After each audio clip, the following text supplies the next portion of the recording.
Bonjour, bienvenue sur la chaîne. Voilà, aujourd'hui je voulais parler avec vous un petit peu du tarot, de mon approche du tarot et vous conseiller aussi certains livres de lecture, d'apprentissage, voilà, sur le tarot. Pour commencer, le tarot, pour moi, voilà, qu'est-ce qu'il représente? En fait, le tarot, je le préfère aux oracles parce qu'il permet de faire en fait une multitude de choses et on peut interroger le tarot sur tout en fait. Alors que je vais distinguer deux types d'oracles. On a ces oracles de guidance où là on va avoir une quarantaine ou un peu plus de cartes avec un livret où on va avoir l'interprétation de l'auteur, voilà, suivant le thème qu'il aborde, comme voilà, les animaux totems, les sorcières, etc. Donc avec son point de vue à lui. On a des oracles que je qualifie de plus divinatoires, comme par exemple l'oracle de la Triade ou le petit Normand, par exemple. Mais pour moi, le tarot, c'est un outil qui est, voilà, avec lequel on peut faire, on peut répondre à tout. Alors, pour moi, le tarot, on va dire qu'il est à 90% psychologique et peut-être 10% prédictif, parce que je pense qu'on ne peut pas prédire des événements avec le tarot, pour la bonne et simple raison qu'en fait, nous sommes donc des êtres humains en perpétuel mouvement, que ce soit dans l'action ou dans le côté mental, et du coup tout peut changer à n'importe quel instant à partir du moment où on prend des décisions. Donc pour moi le tarot, ça va être un outil qui va permettre comment dire, d'essayer de délier peut-être certains problèmes suivant des situations, parce que bien souvent derrière une question, il y a souvent une autre problématique déjà à résoudre avant de répondre à la question. Donc pour moi, voilà, le tarot, ce n'est pas quelque chose où la prédiction est vraiment... Enfin, pour moi, c'est pas ce qui m'intéresse. Et puis parce qu'aussi peut-être ayant fait des études de psychologie, j'ai une approche qui va être plus axée sur ça que sur le côté divinatoire. Mais à partir du moment où quelqu'un fait l'action de venir vous voir pour essayer de résoudre, enfin en tout cas de comprendre un certain nombre de problèmes, il est déjà en train de changer la roue. Il y a quelque chose qui va se mettre en place. Et après, suivant s'il écoute ou non les conseils, eh bien, il y aura changement ou pas. Donc, tout dépend de nous. Pour moi, le tarot, c'est un support. Il n'est pas, entre guillemets, voilà, magique. Ce ne sont que des bouts de papier. Voilà, c'est du papier, du carton. Bon, après, bien évidemment, tout le côté esthétique, le côté artistique, pour moi, c'est très important parce que j'aime voilà, l'art, donc bien sûr, je vais avoir telle ou telle envie. En ce qui concerne la purification de jeu, alors en fait, ça va dépendre de votre intention. C'est-à-dire que moi, il m'arrive d'avoir des jeux d'occasion que je n'ai pas envie particulièrement de purifier. Et les jeux neufs, ça va me prendre d'un coup, j'ai envie de le faire, c'est important pour moi. Voilà, moi je pense que ce n'a pas du tout... ça a de valeur que ce que vous y mettez en fait. Si pour vous c'est important parce que ça va vous permettre de vous centrer sur votre jeu, de prendre un moment avec, d'avoir une impression qu'il vous appartient un peu plus. C'est une croyance que vous avez et donc vous allez le faire. Et c'est très bien. Maintenant, si vous n'en éprouvez pas le besoin, si pour vous ça n'a pas de signification particulière, de ne pas le faire ne va pas faire que votre jeu ne va pas marcher ou que vous allez mal interpréter les choses. En fait, on est comme ça, c'est-à-dire qu'on a des croyances. Donc certains vont penser, voilà, qu'en faisant telle chose avec leur tarot, ben, ça va les relier. Et ça va les relier puisqu'ils y croient. C'est exactement, comment dire, pareil que les rituels. C'est-à-dire si vous faites un rituel et que ça vous permet de rentrer dans un état un petit peu méditatif ou de vous concentrer, si ça a un sens en fait pour vous, ça aura un côté, ça sera de la magie. Par exemple, sans parler du tarot, quand parfois vous avez des personnes qui vont passer un examen et qui ont besoin d'emmener avec elles un gris-gris en pensant que ce gris-gris va leur porter bonheur et qu'ils vont réussir, eh bien, le gris-gris n'y est pour rien. Mais en fait, le fait de l'avoir avec vous, eh bien du coup, vous allez peut-être vous sentir plus sûr de vous, et du coup, vous allez passer votre examen, votre oral ou autre, avec voilà, une confiance, quelque chose qui est avec vous, qui vous rassure et qui vous permet d'avancer. Et donc, dans le tarot, c'est pareil. Il n'y a pas de bonnes et de mauvaises pratiques. C'est chacun qui les crée à sa façon. En fait, on va créer de la magie et des actes magiques, comme des rituels ou des purifications. On va mettre une bougie, autre. Enfin, on a des pratiques que l'on utilise parce qu'on y croit et parce qu'elles sont importantes pour nous. Donc il n'y a pas de bonne et de mauvaise façon de tirer les cartes. Donc voilà, pour moi le tarot c'est pas un outil de prédiction. Peu importe tout ce qui entoure le tarot au niveau voilà, hein, tout ce qui est rituel et tout ça, ça c'est suivant ce que vous ressentez à l'intérieur de vous. Et ben écoutez, maintenant je vais vous montrer un petit peu comment moi j'ai appris le tarot.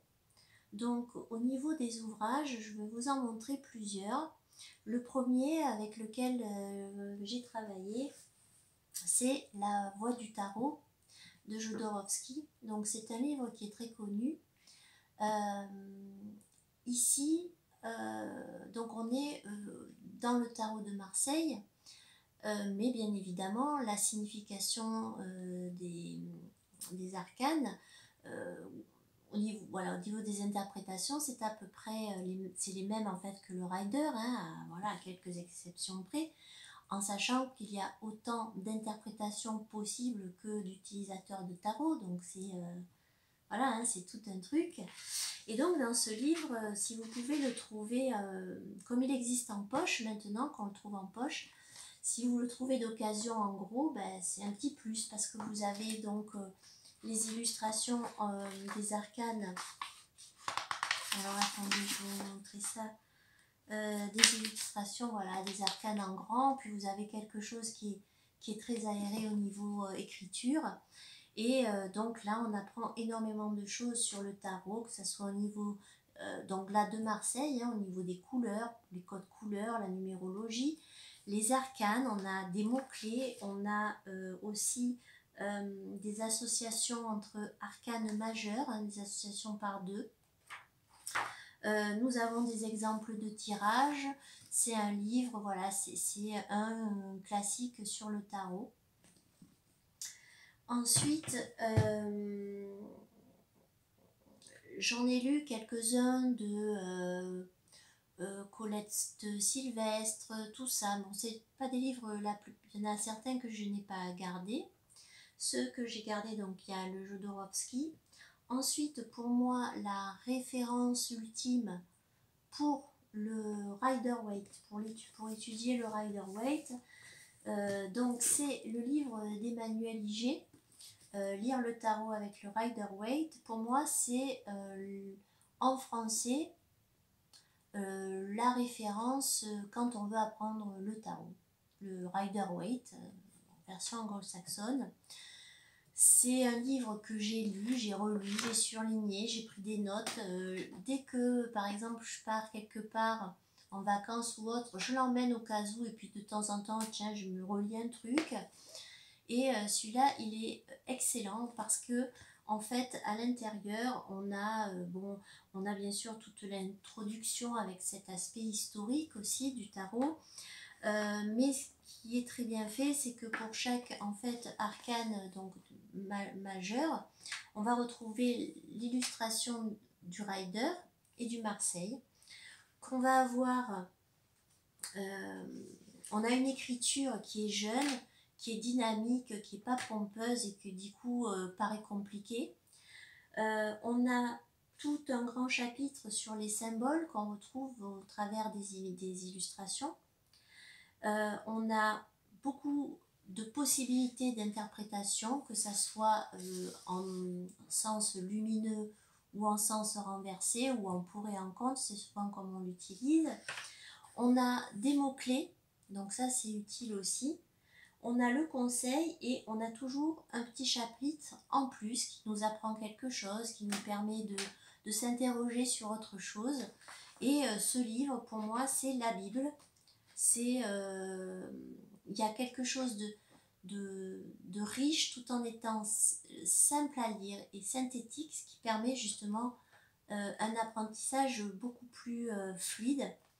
On a comment utiliser ce livre et toutes ces petites questions que l'on peut se poser quand on tire les cartes, du genre est-ce que je peux reposer la question, le tirage ne me dit rien, qu'est-ce que je fais.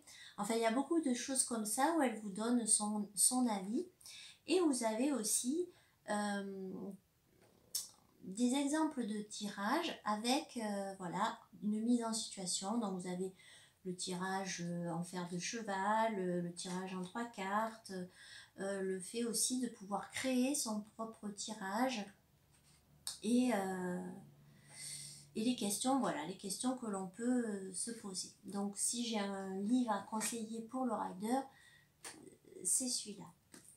Ensuite, j'ai des livres qui sont plus axés sur le tarot dans le sens psychologique. Donc j'ai Tarot et psychologie des profondeurs de Simone Pernot. Donc là, on est dans l'approche du tarot. Donc c'est pas grave si elle parle du tarot de Marseille, etc. Parce que vous apprenez beaucoup de choses sur le tarot en général. Et là, donc, bien évidemment, on est dans quelque chose, on est dans du développement personnel, on est dans un côté plus psychanalytique, voilà. Et puis, on peut aussi réaliser ses propres tirages. C'est un livre qui est quand même pointu. Voilà, c'est un livre qui prend du temps aussi à se... On a beaucoup d'exemples, ça je crois que je l'ai déjà dit. Et en fait, voilà, hein, c'est un livre qui demande de l'investissement parce que voilà, il est assez costaud.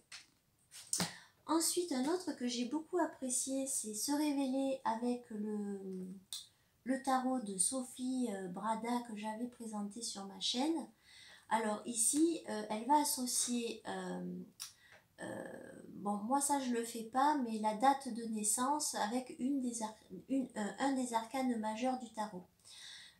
Ici, ce que j'ai beaucoup aimé, c'est que pour chaque arcane majeur, on va avoir un type de personnalité. Donc, on va avoir la personnalité magicien, la personnalité, voilà. On a, et donc tout un côté qui est très intéressant, où on va retrouver aussi donc tous les potentiels qu'on a, les limites, ce que l'on doit travailler et des exercices à faire justement pour travailler notre côté chariot, notre côté empereur, etc. Donc moi, j'ai beaucoup aimé ce livre, voilà, pour la description de la personne. Et on va retrouver aussi dans ce livre un truc qui est d'actualité. On va avoir parfois des associations avec de la pop culture et du coup ça en fait un livre voilà, facile à lire et intéressant. Ensuite, un qui, voilà, je ne fais pas de tarot divinatoire, mais j'avais pris ce petit bouquin, le tarot divinatoire de Claude Drache, qu'on trouve, hein. Et donc à l'intérieur, c'est pareil, on va retrouver des informations que l'on n'a pas forcément dans d'autres livres, donc c'est toujours intéressant. On va nous parler bien sûr des 22 arcanes majeurs du tarot de Marseille. Et on a à l'intérieur, je ne sais pas où je l'ai mis, mais en fait on a, oui elles sont là, on a un petit jeu des 22 arcanes majeurs du tarot de Marseille.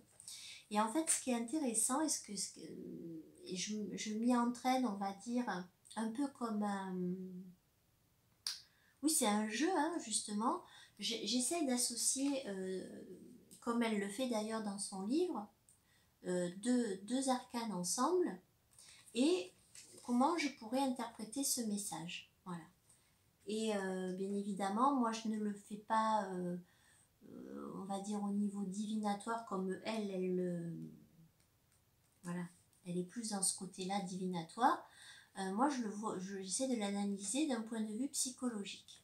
Et du coup, dans ce livre, vous allez avoir pour toutes les associations par deux, vous allez avoir, on va dire, une, deux ou trois interprétations possibles. Donc c'est assez succinct, c'est un petit livre, voilà, c'est un livre assez succinct au niveau des combinaisons, etc. Mais en tout cas, le fait de faire, voilà, de faire des associations comme ça par deux, des combinaisons, ça peut être aussi en mélangeant un jeu de 78, hein, parce que moi je trouve que c'est mieux de tirer les cartes avec tout le paquet de cartes. Et en fait, voilà, c'est un petit livre sympa avec lequel je m'amuse. Ensuite, j'ai un super joli livre qui est un livre un peu de collection où on va retrouver à l'intérieur pour chaque arcane majeur et mineur, donc des peintures. On a une analyse, une interprétation de la carte qui va être un peu remis dans le contexte historique, mais aussi il y a une approche qui est poétique, qui est vraiment voilà, basée sur le côté artistique aussi. Et c'est une écriture très poétique et j'en ai appris aussi beaucoup avec ce livre-ci. C'est un livre de Laetitia Barbier, voilà, Tarot et cartes divinatoires. Et donc dans ce livre, en plus d'avoir des explications des peintures, on a aussi la représentation de cartes de tarot. On va retrouver les cartes divinatoires en général. Donc ça va nous parler des cartes genre cartes à jouer, hein, les trèfles, les cœurs, etc. Ça va nous parler du Lenormand, ça va nous parler voilà, de tout ce côté-là divinatoire par les cartes. On a le tarot, voilà, hein, le tarot, les tarots modernes aussi, donc qu'on trouve de nos jours. Vous voyez là par exemple, c'est par rapport aux cartes à jouer. Donc voilà, c'est un livre où on apprend aussi beaucoup, autant voilà, visuellement que intellectuellement, il est très bien. Ensuite, je travaille avec les livres, hein, les livres que l'on va trouver dans différents jeux de tarot. J'aime beaucoup les livres de John Matthews parce que je trouve qu'il est toujours pointilleux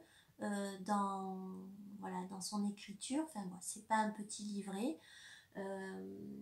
Comme dans voilà, le tarot arthurien, le tarot du Graal.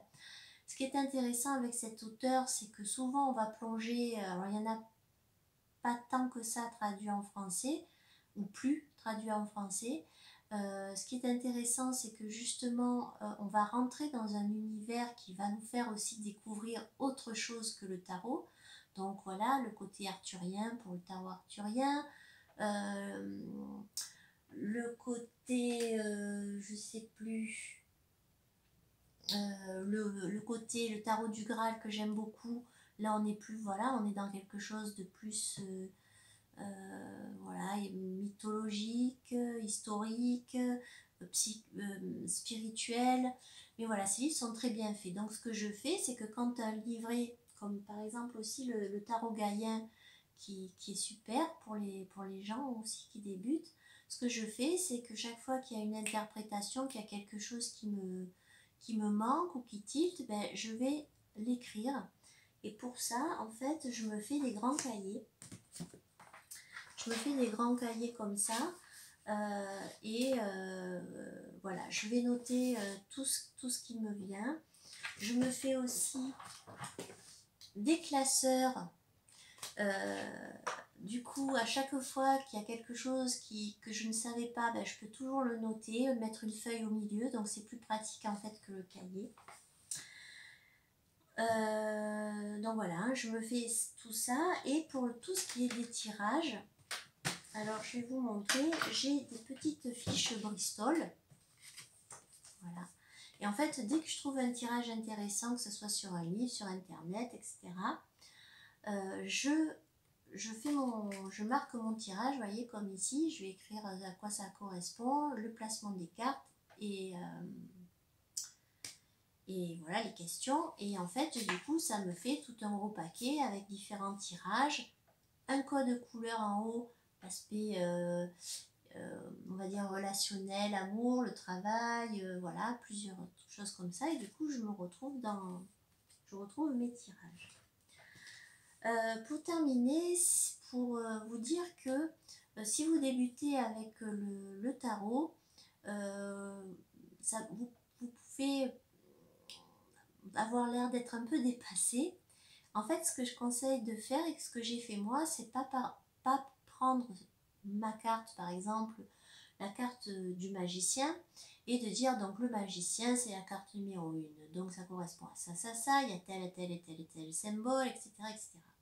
Déjà, il faut commencer par faire un travail un petit peu, on va dire, plus synthétique, c'est-à-dire moi qui pratique le rider, je vais me dire, bon, alors, il y a 78 cartes, donc il y a les arcanes majeures, ok, il y a les arcanes mineurs. Dans les arcanes mineurs, il y a 4 suites. 4 suites, ça correspond à quoi? Coupe, denier, épée, bâton. Donc voilà, et donc j'associe. Alors les coupes, ok, émotion, réception, ta. Donc en fait, je synthétise comme ça. Après, au lieu de faire l'as, l'as, 2 coupes, le 2, 2 coupes, le 3, 2 coupes, je fais as ensemble. L'as de coupe, c'est quoi? L'as des épées, c'est quoi? Je sais que l'as, c'est par exemple tout ce qui est de l'ordre du possible, donc du potentiel. Donc, alors, as de coupe, ça va être une découverte au niveau émotionnel, donc peut-être quelque chose, un amour qui arrive, peut-être voilà, quelque chose, voilà. L'as d'épée, c'est quelque chose de nouveau qui arrive, mais au niveau du mental, au niveau des idées. Et donc je fais ça, je classe as, je classe les 2, les 3, les 4. Parfois ça m'arrive aussi, enfin ça m'arrivait de mettre les 4 cartes, par exemple du 3. Donc 3 de coupe, 3 de denier, 3 d'épée, 3 de bâton. Je regarde déjà l'illustration à peu près de la carte, j'essaye de voir à quoi moi ça me fait penser, etc. Et en fait voilà, et après je fais les valets. Les valets, je sais que ça correspond plutôt à une personne jeune, enfant, ou qui a, on va dire, un côté enfant. Donc du coup, je vais prendre mes valets, je dirais le valet de coupe, c'est ça, le valet de denier, le valet. Je fais pareil pour les cavaliers, les rois et les reines. Après, ce qui demande un peu plus de travail, ça va être les majeurs, parce que dans les majeurs, on a des symboles. Les symboles aussi, c'est important de les connaître pour savoir comment tout s'articule dans la carte. Voilà. Donc, ça, c'est le petit conseil que je pourrais vous donner, c'est voilà, de synthétiser par catégorie, la numérologie, voilà, les valets, les cavaliers, les rois, les reines et les arcanes majeurs. Voilà, de s'entraîner comme ça. Et après, le dernier conseil que je peux donner, c'est de s'entraîner, s'entraîner, s'entraîner. C'est-à-dire que plus vous allez faire des tirages qui vont être, qui vont matcher et qui vont percuter, et plus vous allez prendre en fait confiance en vous, et plus vous allez avoir voilà, cette envie de continuer.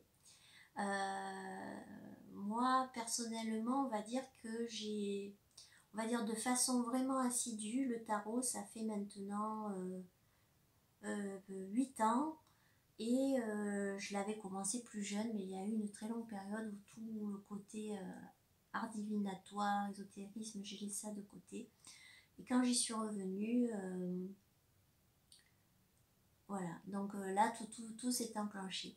Bon bah écoutez, voilà, j'espère que cette petite vidéo vous a plu, que c'était pas trop barbant. Et puis écoutez, je vous dis à bientôt pour une prochaine vidéo. Au revoir.